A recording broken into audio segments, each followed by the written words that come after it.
박 집사님 땡큐. 다 같이 일어나셔서 하나님 말씀 받도록 하겠습니다. 에베소 4장 13절부터 16절까지. 짧으니까 같이 한번 읽을까요? 13절부터 시작. 우리가 다 하나님의 아들을 믿는 것과 아는 일에 하나가 되어 온전한 사람을 이루어 그리스도의 장성한 분량이 충만한 데까지 이르르니, 이는 우리가 이제부터 어린 아이가 되지 아니하여 사람의 속임수와 간사한 유혹에 빠져 온갖 교훈의 풍조에 밀려 요동하지 않게 하려 함이라. 오직 사랑 안에서 참된 것을 하여 범사에 그에게까지 자랄지라. 그는 머리니 곧 그리스도라.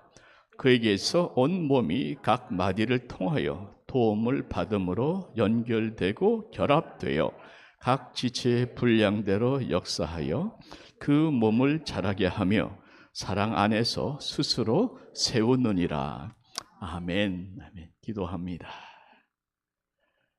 성령 하나님, 성령님께서 말씀하시지 아니하시면 사람의 외치는 소리, 허공을 향한 헛된 메아리인 것 너무나도 잘 알고 있습니다. 23년 동안 주일 강단에 서지만 늘 두렵고 떨리는 것은 성령께서 말씀하지 아니하시면 제가 할 수 있는 것은 아무것도 없음을 너무나 잘 알기에 이 순간도 성령님만을 의지하오니, 성령 하나님, 말씀을 쓰신 성령 하나님께서 말씀을 풀어주시고 말씀을 선포하여 주시며 그 말씀이 살아서 나의 심령을 깨어 흔들며 일으켜 세우는 성령의 능력까지 경험케 하여 주시옵기를 사랑하는 예수님의 이름으로 기도하옵나이다. 아멘. 앉아주시면 감사하겠습니다. 우리 말씀 전에 그래도 우리 오랜만에 만난 분이 계셔서 잠깐만 소개를 해드리고 싶은데, 우리 이종선 권사님 아시죠? 그동안 코로나 때문에 못 나오셨는데 오늘 서프라이즈로 이렇게 나오셨습니다. 이종선 권사님 잠깐 일어나 주시면 우리 박수로 한번 환영하겠습니다. 아이고 반갑습니다. 감사합니다. 감사합니다. 또 우리 멀리 한국에서 우리 몇 달 만인가요? 한 6개월 됐나? 임재현 집사님, 우리 최정은 집사님의 룸메이트 되시는 임 집사님 반갑습니다. 얼마나 반가우십니까? 가끔 떨어졌다 만나니까 더 반갑더라고 보니까. 좋은 시간 가지시기 바랍니다. 어린아이가 되지 아니하여 하는 말씀이 오늘 나오죠. 어린아이가 아닌 장성한 사람이 되어야 이 어려운 시기를 이겨나갈 수 있다 하는 마음에서 이 제목을 정했습니다. 요즘 코로나 때문에 난리도 아니죠. 저희 큰아이, 둘째아이 다 코로나가 양성으로 나왔어요. 그래서 둘 다 격리를 했는데, 큰 아이는 지금 격리한 지 한 일주일 됐고 둘째는 지금 다 끝나가는데, 전화 통화를 해보면 아시겠지만 워낙 덩치들이 좀 있으니까 또 건강하고 운동도 많이 하니까 별 증세 없다, 걱정하지 말라고 이렇게 얘기를 해서 안심하고 있습니다만은, 또 가끔 소식 들으면 굉장히 심하게 아픈 분도 계시거든요. 그래서 참 이게 방심할 수는 없는 것인데, 두 가지 생각을 해봅니다. 하나는 우리가 절대 코로나 걸리지 않도록 정말 조심해야죠. 꼭 마스크 다 쓰시고 최대한으로 조심하시고 하시고 하는데, 코로나 걸리지 않도록 조심하는 것보다 더 중요한 것이 있습니다. 그게 뭔가 하면 내 자신의 면역력을 키우는 겁니다. 아멘입니까? 내 체력을 키우는 거예요. 기본 체력이 받쳐주면 걸려도 얼마든지 넘어갈 수가 있는 것이죠. 물론 백신도 맞아야 되겠지만 기본적인 체력이 중요하다는 생각을 해봅니다. 영적으로도 똑같은 것 같아요. 지금 코로나 바이러스가 우리의 건강만 해치는 것이 아니고 우리의 영성과 영역도, 주님의 교회마다 지금 얼마나 힘든지 모릅니다. 몇 번 말씀드렸지만은 교회의 20%가 문을 닫았다는 것은 앞으로 계속 더 진행할수록 더 악화될 수 있다는 그러한 현실의 현황이고, 이것은 교회가 20% 닫았다는 것은 성도들이 20%가 떠났다고 볼 수도 있는 거 아니겠습니까? 정확한 통계를 알 수가 없는 거죠. 온라인으로 예배드리는 분들이 많으니까 그렇긴 한데, 중요한 것은 지금 영적인 상황은 교회가 생존하느냐 문을 닫느냐 이 단계까지 갔다는 거 아니겠습니까? 성도들이 교회에 남느냐 예수를 떠났느냐 여기까지 갔다는 거 아니겠습니까? 그러니까 영적으로 굉장히 우리가 지금 긴박하고 어떤 면에서는 이머전시의 케이스에 있다고 볼 수가 있는 것이죠. 그렇기 때문에 우리 이 상황에서 코로나 바이러스를 대항하는 면역력을 키우는 것처럼 우리의 믿음도 이 상황 속에 더 강건하게, 내 믿음을 내가 지켜야 되는, 당신이 안 지키면 누가 지켜주겠습니까? 내 믿음 내가 지키고 우리 가정 내가 지키겠다는 그런 각오로서 우리가 우리의 믿음을 단단하게 돌이켜 보는 시간이 되어야 되겠다 하는 차원에서 여러분, 우리는 더 이상 어린아이가 아닌 성장하고 성숙하는 강하고 깊은 어른이 되어야 되겠다는 말씀인데, 우리 하나님 말씀도 보시면요, 우리가 성장하기를 원하시죠. 성장하기를 원하시죠. 예수님께서도 나를 따라오라 말씀하셨고, 나에게서 배우라. 나는 마음이 온유하고 겸손하니 내게 와서 배우라 말씀하셨죠. 사도 바울도 내가 그리스도를 본받는 자가 된 것처럼 너희도 나를 본받아라. 우리의 성장의 목표는 예수 그리스도, 그분이십니다. 그분을 닮아가는 것인데, 그러기 위해서 우리는 오늘 본문에도 나오지만 이제부터 어린아이가 되지 아니하여 14절에 나오죠. 어린아이가 아닌 장성한 자의 자리까지 성장하라는, 그리스도의 그 자리까지 성장하라는 말씀이 성경에는 구구절절히 반복해서 나옵니다. 그런데 이런 말씀 드리면 꼭 질문하는 분들이 계실 것 같아요. 목사님, 예수님 말씀 중에 우리가 어린아이 같이 되지 아니하면 있죠. 천국에 들어가지 못하리라. 그 말씀 있습니까? 없습니까? 있죠. 근데 여기 말씀은 어떻게 되어 있어요? 어린아이가 되지 말라 말씀하잖아요. 그럼 어린아이가 되라는 말씀입니까? 되지 말라는 말씀입니까? 이래서 목사가 필요합니다. 성경에 분명히 어린아이와 같이 되지 아니하면 결단코 천국에 들어가지 못하리라. 마태복음 18장 3절 4절 말씀에 있거든요. 근데 오늘 말씀은 어린아이와 같이 되지 말라 말씀하니까 이 답을 찾아볼 수가 있다는 것이 고린도전서 14장 20절 말씀 보시면 답이 나옵니다. 보십시다. 형제들아, 같이 한번 읽죠. 시작. 형제들아,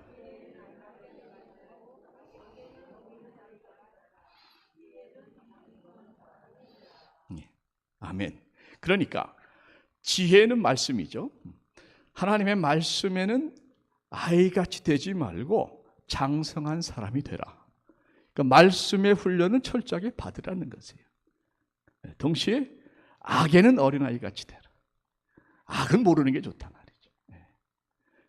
정리하자면 어린아이처럼 순수한 거 좋아요. 악을 담지 않은 순수함은 있어야 되지만, 그러나 지혜, 곧 말씀에는 장성한 사람이 되어야 된다는 것이죠. 여러분, 요즘같이 영적으로 삭막한, 그야말로 광야를 걷는 것 같은 이런 시대에는 우리가 순진하면 안 됩니다. 순수해야 돼요. 순진하면 안 됩니다. 순진한 것은 무엇인가? 순진한 것은 뭐가 뭔지 모르는 게 순진한 거예요. 무엇이 선인지 무엇이 악인지, 무엇이 복음인지 무엇이 이단인지 전혀 모르는 것이 순진한 것이고, 순수한 것은 선과 악을 아는 것이죠. 분별하지만 선을 택하는 겁니다. 복음을 택하는 것이고 예수를 택하는 것이 순수한 것이죠. 그래서 어린아이처럼 순수해야 되지만 동시에 순진한 것은 아니다. 말씀에 관해서는 장성한 어른이 되어야 된다. 이렇게 정리하면 될 것 같습니다. 자, 여러분께 묻습니다. 저는 저에게 묻고 싶고 여러분 각자에게 물으시기 바랍니다. 나는 영적으로 얼마나 성장한 사람인가? 나는 얼마나 영적으로 철이 들었나? 얼마나 철이 들었나? 여러분, 나는 얼마나 오래 믿었나? 이거 안 물어봤습니다. 내가 얼마나 오래 믿었는가 하는 것하고 내가 얼마나 영적으로 성숙한 것하고는 관계가 없습니다. 가끔 제가 느끼는 말씀 중에 하나가 그래서 예수님께서 먼저 된 자가 나중되고 나중된 자가 먼저 되리라 말씀하셨다는 것을 깨달을 때가 있을 정도로 오래 믿었다고 해서 반드시 성장하는 거 아닙니다. 죄송합니다마는 직분 때문에 여러분이 성장하는 거 아닙니다.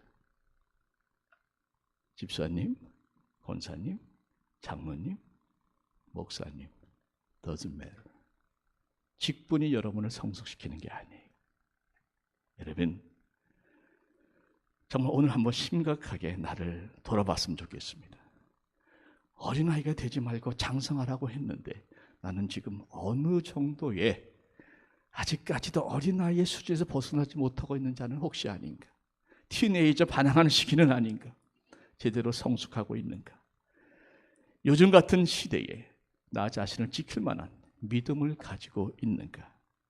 돌아보는 시간 되시기를 원하고, 또 이 어린아이가 장성하려면 어떻게 해야 되겠는가? 두 가지를 본문 말씀을 통해서, 물론 답변이 여러 가지를 커버할 수 있겠지만 두 가지만 말씀을 드리면, 첫째로는 14절에 그 말씀이 좀 나옵니다.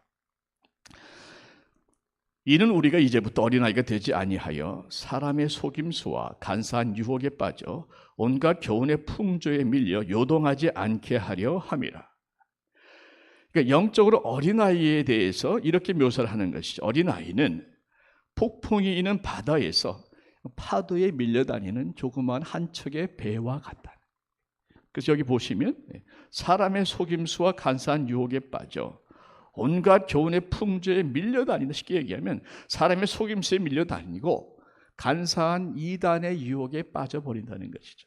이런 사람들은 귀가 얇아요.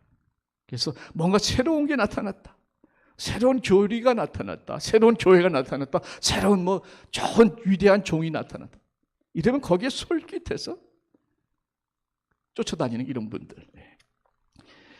여러분, 새롭게 유행한다는 거, 그게 별로 좋은 게 아닙니다. 기독교의 역사를 보게 되면 2000년 동안에 나올 만한 이단은 다 나왔습니다. 요즘 새롭게 무엇이 나온다 하는 것은 사실은 이전에 다 한 번씩 나왔다가 잘못 이단으로 규정된 내용들이 대부분 반복돼서 또다시 나오는 것이에요. 해 아래 새로운 건 없습니다. 2000년 전통 가운데에서 꿋꿋하게 믿음의 기준을 지켜오고 신앙의 절개를 지켜온 복음의 참된 매기, 이것이 진리인 줄 믿으시기 바랍니다. 뭔가 새로운 게 터지고 말이죠. 새로운 비유를 깨달은 새로운 선지자가 나오고, 여러분 여기에 왔다 갔다 파도에 밀리는 것처럼 빠져가는 사람이야말로 영적으로 어린아이라고 성경은 말씀하고 있는 것이죠. 그래서 사람의 속임수와 간사한 유혹에 빠져 얘기를 했는데, 이 두 속임수와 유혹이라는 단어는 도박꾼이 상대방을 속일 때, 소위 사기 도박꾼이죠. 그때 쓰는 단어입니다. 사도 바울은 지금 성도들을 속이는 거짓 선지자들, 잘못된 교리, 잘못된 것을 가르치는 이 거짓 교사들을 가리켜서 사기치는 도박꾼을 비유하는 거예요. 사기치는 도박꾼. 거기에 넘어가는 사람들이 있으니 얼마나 제 마음이 안타깝고 힘들겠습니까? 이단의 특징은요, 잘못된 교리의 특징은 몇 가지만 제가 찝어드리게 시간상, 이것만 잘 기억해도 여러분 분별할 수 있습니다. 충분히 분별할 수 있습니다. 잘못된 교리, 소위 이단의 특징은, 첫째는 그들은 안 믿는 사람들이 아니라 믿는 사람들한테 접근을 많이 합니다. 여러분, 우리의 사명은 잃어버린 양을 찾아서 주님께로 인도하는 것인데, 그들은 이미 기성 교인들을 찾아가서 당신 다니는 교회 잘못됐다, 그러면서 두 번째 특징이 뭐냐? 우리 안으로 들어와야만 구원을 받는다. 이게 이단입니다. 어느 교리든 어느 교회든 어느 공동체든 간에 우리 안에 들어와야만 구원을 받는다. 100% 이단입니다. 거기서 바로 판결이 나는 거예요. 왜 신천지가 이단인가? 신천지 안에 들어와야 구원받는다. 100% 이단이에요. 모든 이단이 다 똑같습니다. 여러분, 그 공동체 안에 들어가야 구원받는 것이 아니라 예수 안에 들어와야 구원받는 줄 믿습니다. 예수 안에 들어오는 자는 다 구원의 공동체인 것이에요. 그래서 신학적으로 유니버셜 처치라는 게 있어요. 우주적인 교회. 무엇인가? 예수님 안에 들어온 모든 성도들은 다 같이 한 몸을 이룬 인비저블, 보이지는 않지만 온 우주의 하나로 공동된 공동체, 곧 교회라는 것이 신학적인 정확한 논리입니다. 그래서 CNM의 우리 베델교회나 장로교나 침례교나 우리 PLC 루터란 교회나 뭐 감리교나 말할 것 없이 교리상의 서로 간에 다른 점은 있다 할지라도 우주적인 한 교회 안에 속한 구원의 공동체인 줄 믿으시기 바랍니다. 그래서 우리는 다른 교회 가리켜서 함부로 비판하면 안 됩니다. 우리 교단 선교 뜨겁게 하는데 당신의 교회는 뭐 이런 소리 절대 하시면 안 돼요. 그리고 다른 교회나 다른 교리 비판하기 전에 늘 우리 자신을 돌아봐야 됩니다. 우리라고 완벽합니까? 얼마나 부족합니까? 늘 자신을 돌아봐야 되는데 이단은 무엇인가? 우리 안에 들어오면 구원이요. 우리 안에 진리가 있고 우리 바깥에 있는 것은 전부 잃어버린 불쌍한 우리가 구해내야 될 지옥의 땔감들로 얘기를 한단 말이죠. 이게 이단입니다. 우리 안에만 구원이 있다? 100% 이단이에요. 예수 안에만 구원이 있는 것이죠. 또 한 가지는 이단의 경우는 무언가 아까 말씀드렸지만 새로운 것을 드러냅니다. 이제까지 없었던 무언가 새로운 반짝하는 얼핏 들으면 굉장히 혹하는 그러한 이론과 논리에 맞추어서 무언가를 드러내는데 기독교 역사에 보면 그 내용들이 다 이전에 나와서 이단으로 다 정제되었던 내용들이 대부분입니다. 그러니까 뭔가 새롭다. 여러분, 새로운 것은 날마다 새로운 주님의 은혜인 줄 믿습니다. 그 외 해아래 새롭게 나타난 교리가 2000년 동안에 없었던 교리가 갑자기 어디서 나옵니까? 무슨 뭐 계시를 받았다. 뭐 얘기하면 한이 없죠. 어느 교주는 밭에서 뭐 농사를 짓는데 빛이 임해가지고 환한 빛이 임해가지고 계시를 받았다고. 이만희가 그 얘기 하더라고. 좀 들어보세요. 이만희 교주가 한 얘기입니다. 환한 빛이 와서 집에 가서 놀라 아버지를 깨워가지고 아버지도 같이 봤는데 그 빛이 밤새 자기한테 임해가지고 어쩌고저쩌고 해가면서 하는데 그 할아버지를 따라가는 사람들이 또 이렇게 많으니 영생 복락을 누리겠다는 네, 할렐루야. 그래서 그 이단이에요. 문제는 그러면서 은근히 교주가 또 자기들의 교리가 말씀보다 위에 가고 예수보다 위에 가는 그것이 이단이 되는 것이죠. 이단의 특성 중에 하나가 처음에는 예수로 시작했다가 끝에는 자기 교주로 끝납니다. 처음에는 예수로 시작했다가 예수의 구원이 온전치 않았기 때문에 나 문선명이가 나타나야만 했다는 거예요. 동방에 감람나무가 있어야 된다는 거예요. 예수의 구원으로 십자가의 구원 충분치 않기 때문에 피가름의 역사가 있어야 되고 그래서 이런 교리가 나타나는 겁니다. 헤아려 새로운 건 없습니다. 자, 문제는 말씀을 제대로 먹지 못한 교인들 중에 이단에 넘어가는 사람들이 의외로 많다는 거예요. 그러나 이 성숙한 사람들은 이 속임수를 정확히 분별할 줄 압니다. 판단을 할 줄 알고 거리를 둘 줄 알아요. 그래서 어린 자와 성숙한 자, 넘어가는 자와 분별하는 자, 어디에 차이가 있는가? 어디에 차이가 있는가? 고린도전서 3장 1절에 그 답을 찾을 수가 있습니다. 어린아이와 성숙한 자의 차이가 어디에 있는가? 고전 3장 1절 말씀, 우리 1절, 2절 우리 한번 다 같이 한번 읽겠습니다. 시작. 형제들아, 내가 신령한 자들을 대함과 같이 너에게 말할 수 없어서 육신에 속한 자, 곧 그리스도 안에서 어린 아이들을 대함과 같이 하노라. 내가 너희를 젖으로 먹이고 밥으로 아니하였노니 이는 너희가 감당하지 못함이었음이거니와 지금도 못하리라. 자, 이 말씀을 가만히 보면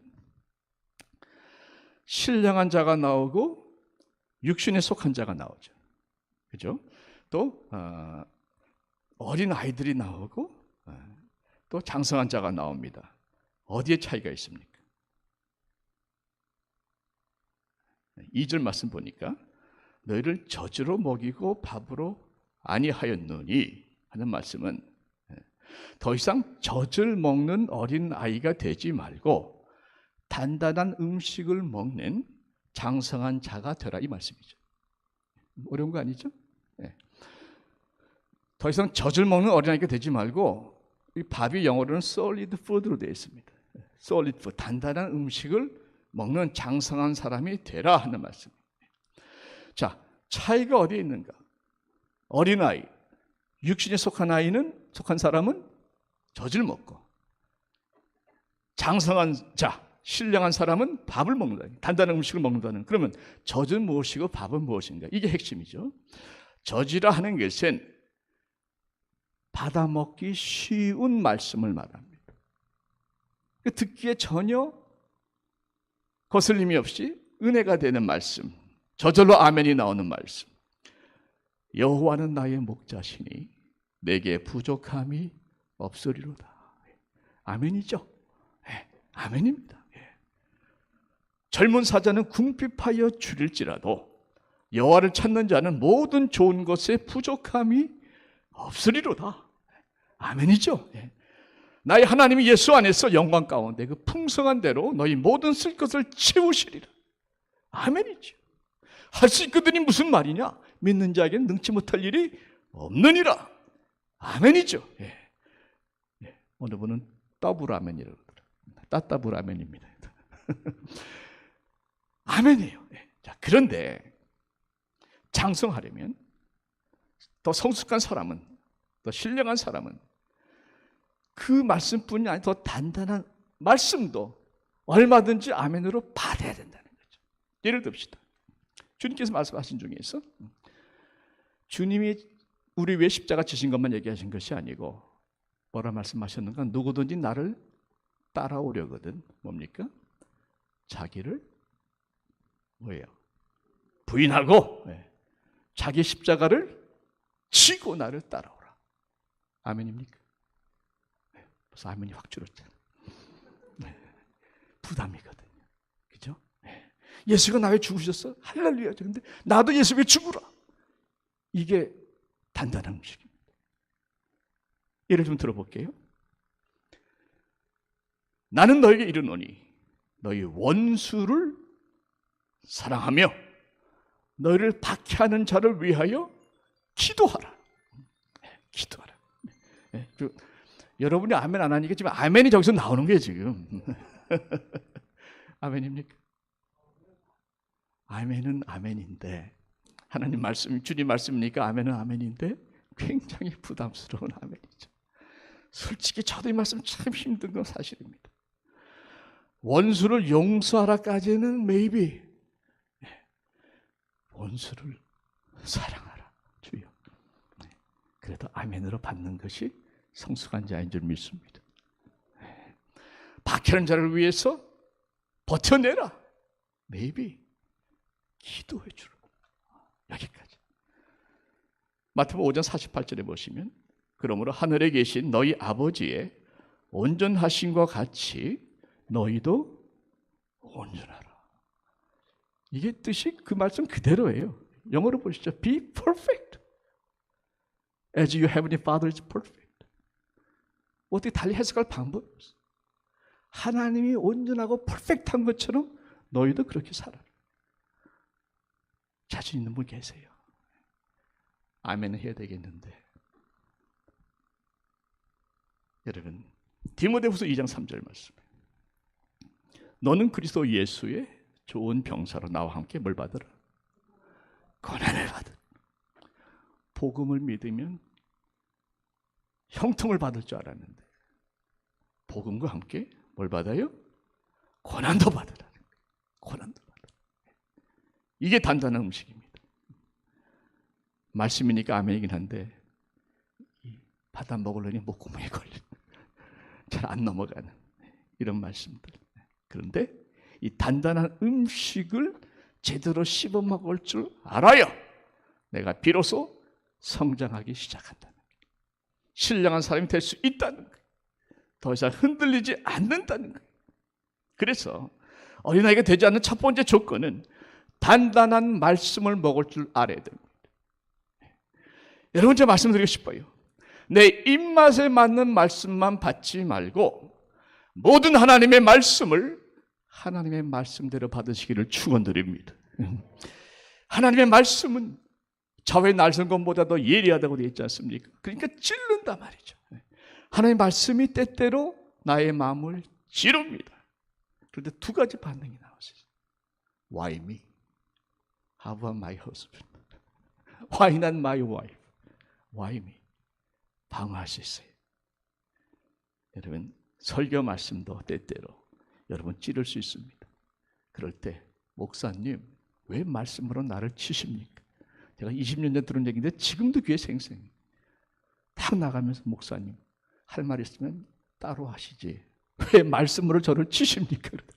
내가 얼마나 놀랐는지 지금도 기억나더니 때때로 말씀을 통해서 하나님이 여러분을 찌를 수 있습니다. 말씀은 검이니까. 그럴 때에 둘로 갈라지는 거예요. Why me가 아니라 Yes, 나를 위해 주신 말씀으로 기꺼이 아멘으로 받겠습니다. 바로 이런 사람이 성숙한 사람인 줄 믿습니다. 여러분, 이 시간에 여러분 마음을 한번 단단하게 결정하십시다.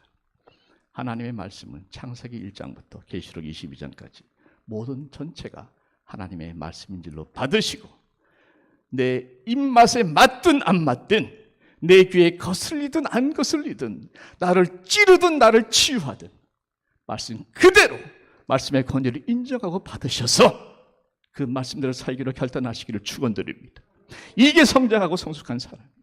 왜 성장이 안 되는가? 아이가 편식하면 애들이 자라지 못하는 것 똑같습니다. 은혜되고 축복과 형통과 치유와 뭐 이런 거 있잖아요. 그 말씀 받으니까 맨날 위로는 받죠. 그러나 말씀의 힘은, 말씀의 역사는 내가 갈등하고 아파하고 찔러 쪼개지고 회개할 때에 말씀의 진정한 역사가 나타날 경우가 많거든요. 그 자리까지 가야 되는 것입니다. 하나님의 말씀을 하나님의 말씀 그대로 받기를 축원드립니다. 두 번째, 우리가 어린아이가 되지 않기 위해서 할 수 있는 두 번째는 무엇인가? 그것이 오늘 16절에 나옵니다. 16절에 보시면 그에게서 온 몸이 각 마디를 통하여 도움을 받음으로 연결되고 결합되어 각 지체의 분량대로 역사하여 그 몸을 자라게 하며 사랑 안에서 스스로 세우느니라. 어려운 말씀 아닙니다. 그러니까 온 몸이 각 마디를 통해서 서로 도움을 받는다는 거죠. 온 몸이 보십시오. 서로 연결되고 결합돼서 서로 도와준다는 거예요. 온 몸이 각 지체의 분량대로 각자가 역사함으로 인해서 서로를 도와준다는 겁니다. 온 몸이 각 지체가 서로를 도움으로 인해서 결론적으로 그 몸이 함께 자라는 겁니다. 함께 자라는 것이에요. 중요한 것은 혼자 성장하는 것이 아니라 반드시 서로가 서로를 세워주는 함께 성장하는 이것이 성경적 원칙이라는 것입니다. 여러분, 우리는 혼자 자랄 수가 없습니다. 성경에 보면요, 에베소서 그 편지 안에서만도 서로 또 함께 이런 단어가 엄청 많이 나옵니다. 예를 들면 에베소서 2장 21절에도 서로 연결하여 주 안에서 성전이 되어가고 하는 말씀이 나오고요. 땡큐. 또 4장 2절에도 오래 참음으로 사랑 가운데서 서로 용납하고 서로 또 나와요. 서로 용납하고 4장 25절에 서로 지체가 됩니다. 4장 32절에 서로 친절하게 하며 불쌍히 여기며 서로 용서하기를 하나님 그리스도 안에서 너희를 용서하신 것 같이 하라. 또 에베소 5장 19절 서로 화답하며 왜 우리가 성장할 적에 서로가 필요한가? 서로가 도움을 주기 때문에 필요합니다. 또 하나, 같이 서로 살다 보면 거기서 서로 부딪히면서 깎여 나가는 연단의 과정이 있습니다. 혼자서는 시험 들 일도 없죠. 싸울 일도 없고 혼자서 누구랑 싸웁니까? 혼자서는 편안해요. 그런데 같이 지내면 부딪히지 않습니까? 그래서 때로는 서로 찌르고 찔리고 다투고 그런 얘기 하잖아요. 애들 싸우면서 크는 거 맞아요. 혼자 크는 아이하고 싸우면서 키우는 아이하고 나중에 보십시오. 다릅니다.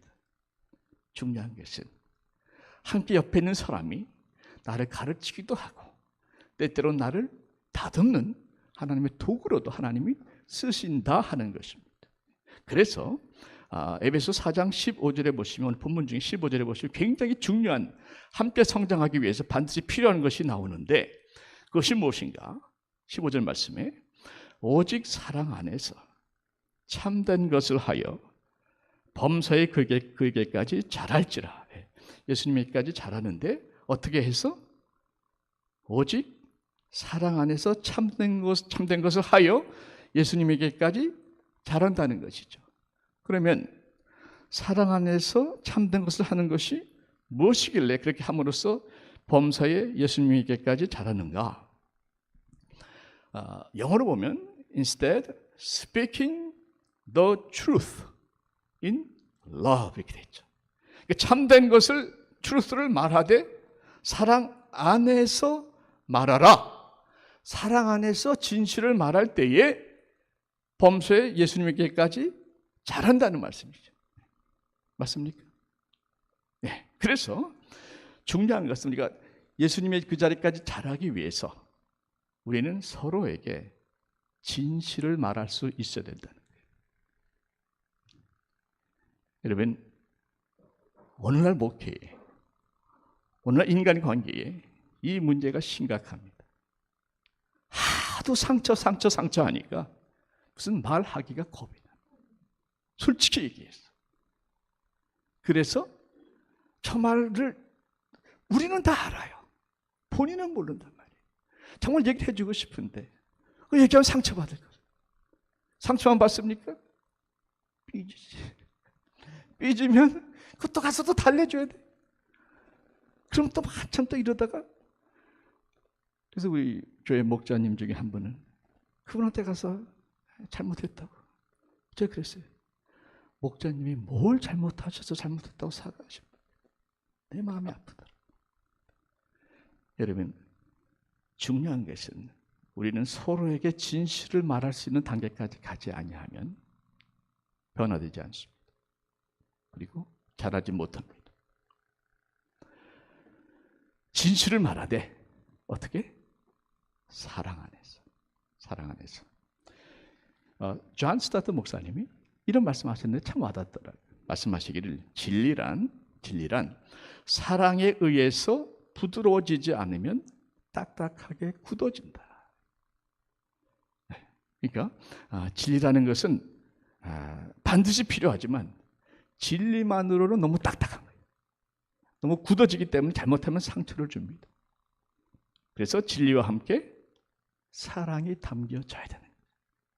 동시에 사랑이란 진리에 의해서 강하게 되지 않으면 너무 약하다. 사랑 자체는 부드럽잖아요. 그러니까 사랑은 반드시 필요하지만 사랑만으로 너무 부드러워서 상대방을 스포일시키는 거예요.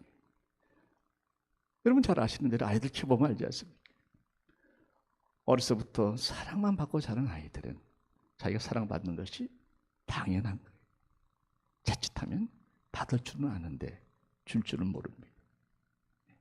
상대독자 외아들, 특히 그런 아이들은 부모들이 더 특별히 엄하게 대하지 않으면 잘못된 길로 빠질 경우가 상당히 많이 있습니다. 진실을 말하되 사랑 안에서 말할 수 있는 이 단계, 이 관계가 될 때에 우리의 관계는 건강한 관계고 우리는 서로가 서로를 도와줄 수 있는 함께 성장하는 관계가 될 줄로 믿습니다. 잠언서에 보시면 정확하게 말씀이 나와요. 잠언서 9장 8절에 보십시오. 거만한 자를 책망하지 말라. 그가 너를 미워할까 두려우니라. 지혜 있는 자를 책망하라. 그가 너를 사랑하리라. 그러니까 거만한 사람은 책망을 못 받는 겁니다. 아무리 좋은 뜻에서 그를 도와주려고 권면을 해도 그는 미워해버린다. 왜? 거만한 자는 책망을 받을 마음에 자리가 없는 겁니다. 반대로 지혜 있는 자, 겸손한 자는 책망을 받으면서 오히려 감사해야 한다는 것, 사랑한다는 겁니다. 받는 사람의 마음의 그릇이 이렇게 중요합니다. 여러분, 거만한 자와 지혜 있는 자, 바로 그 거만한 자가 어린아이 같은 자요, 지혜 있는 자가 성숙한 자인 줄 믿습니다. 그래서 우리는 저랑 한번 좀 약속을 좀 했으면 좋겠어요. 저도 똑같습니다. 저도 제 귀에 듣기 좋은 말이 좋지요. 그러나 저라고 항상 맞는 게 아니지 않습니까? 서로가 서로에게 진실을 말해줄 수 있는 용기가 필요한. 대신에 그 안에는 늘 사랑의 진심이 담겨 있어야죠. 상대방을 깎아내리고 험을 주어서 그 사람을 무언가 좀 뭐라 그랬나요? 해코지 하는 그런 의도로 하는 것이 아니라 정말 목사님을 아끼기 때문에 이 한마디를 드리고 싶습니다 하는 분들을 제가 그동안에 몇 분 만났죠. 참 감사했습니다. 많이 도움이 됐습니다. 그렇게 해주십시오. 동시에 여러분도 서로가 서로에게, 저도 여러분들에게 할 말은 할 수 있는, 물론 옆에서 보는 게 다 받는 것도 아닙니다만은 중요한 것은 들을 수 있는 귀가 열려야 된다 하는 것이죠. 우리 한번 따라합시다. 오직 사랑 안에서 진실을 말하라. 오직 사랑 안에서 진실을 들으라. 말하는 것도 중요하지만 들을 줄 아는 자가 진정으로 성숙한 자인 줄 믿습니다. 우리 사랑과 진리를 동시에 붙잡아야 돼요. 자, 사랑을 해야 되는데 또 진실을 말해야 되니까 이게 어렵다 하는 분들이 계실 수 있는데요. 제가 어느 목사님의 글을 봤는데 착 클릭이 돼가지고 소개해드립니다. 이게 가능하다는 거예요. 사랑은 부드러운 것이고 진리는 강한 것인데 이 두 가지가 동시에 가능하다는 겁니다. 어떻게 가능한가? 성령이 충만하면 가능하다는 겁니다. 아, 목사님, 그 맨날 똑같은 대답입니다. 모든 문제의 답은 성령 충만이라고 목사님 맨날 그러시죠. 생각해 보세요. 보십시오. 성령은 진리의 영입니다. 아멘. 성령이 충만하면 내 안에 진리가 충만한 거예요. 성령의 첫 번째 열매는 사랑입니다. 성령이 충만하면 나는 사랑이 충만한 거예요. 그러니까 성령이 충만한 사람은 사랑과 진리가 충만하기 때문에 사랑 안에서 진리를 말할 수 있습니다. 아멘. 이게 답이에요. 진리의 영, 사랑의 영으로 충만하면 우리는 사랑 안에서 진리를 말할 수 있고 사랑 안에서 진리를 받을 수 있습니다. 우리 모두가 그 성령으로 충만할 때에 우리 교회는 진리와 사랑이 넘칠 것이고 그럴 때에 진정한 관계가 결합되는 관계가 이루어질 것이고 그럴 때에 우리는 함께 성장하고 성숙하는 장성한 자리까지 갈 줄로 믿습니다. 이것이 여러분에게 주시는 오늘 말씀의 도전입니다. 교회를 개척하고 얼마 안 됐을 때에 벌써 20년이 넘었습니다마는 한 장로님이 저에게 찾아오셔가지고 이런 말씀을 하셨습니다. 목사님, 우리 성도들은요 일주일 내내 직장에서 회사에서 시달리다가 주일날 교회 한번 나와서 예배 드리기 때문에 굉장히 피곤합니다. 그러니까 목사님이 웬만하면 늘 위로의 말씀, 치료의 말씀, 축복의 말씀, 격려의 말씀을 해주시면 감사하겠습니다. 그 말씀을 들었는데 굉장히 마음에 공감이 갔어요. 저도 사실 비즈니스를 해본 사람이기 때문에 일이 힘든 거 조금 압니다. 그래서 늘 제 마음속에 우리 성도님들이 얼마나 힘든데 어떻게 하든지 좀 위로해드리고 격려해드리는 그런 메시지를 하려고 사실 애를 쓴 거 맞습니다. 어떻게 들으시는 건 모르겠지만 그렇게 하려고 애써온 거 맞습니다. 그런데 제가 드리고 싶은 말씀은 지금은 그럴 때가 아니라는 거예요. 지금은 편안하게 위로받고 치료받고 격려받고 이런 차원이 아니라 지금 치열한 영적 전쟁의 현장에서 말씀드린 것처럼 생존하느냐 못하느냐, 예수를 떠나느냐 예수를 믿느냐, 이 단계에 와 있는 사람들이 많다는 겁니다. 지금 이런 현장에서는 여러분 우리에게 필요한 것은 위로의 말씀, 격려의 말씀도 필요하지만 나를 강하게 만드는, 나를 깨우는, 나를 훈련시킬 수 있는, 나로 하여금 정말 내가 이렇게 살아서는 안 되겠다는 각성할 수 있는 때때로 강력한 하나님의 권능의 말씀이 필요한 줄 믿습니다. 이것이 단단한 음식이고 이것이 사랑 안에서 전하는 진리로 받아들일 수만 있다면 여러분 이 어려울 때에 적어도 베델의 가족만큼은 단 한 사람도 조금 더 흔들리지 아니하고 꼿꼿하게 신앙의 절개와 믿음의 능력과 예수 그리스도의 임재와 동행을 늘 누리면서 이 어려운 위기가 오히려 우리를 깨우는 기회가 되는, 위기를 기회로 바꾸는 여러분들이 될 줄로 믿습니다. 그 자리까지 함께 가시기를 축원드립니다. 기도하겠습니다. 아버지 하나님, 성장하지 않으면, 더 강해지지 않으면 생존할 수도 없는 어려운 상황입니다. 단단한 말씀을, 단단한 영의 양식을 기꺼이 받게 하여 주시고, 듣기 힘든 말들이라 할지라도 기꺼이 듣게 하여 주셔서 날마다 영적으로 성장케 하여 주시옵소서. 그래서 이 코로나의 위기가 오히려 우리를 강하게 만드는 기회가 되게 하여 주시옵기를 사랑하는 예수님의 이름으로 기도하옵나이다. 아멘.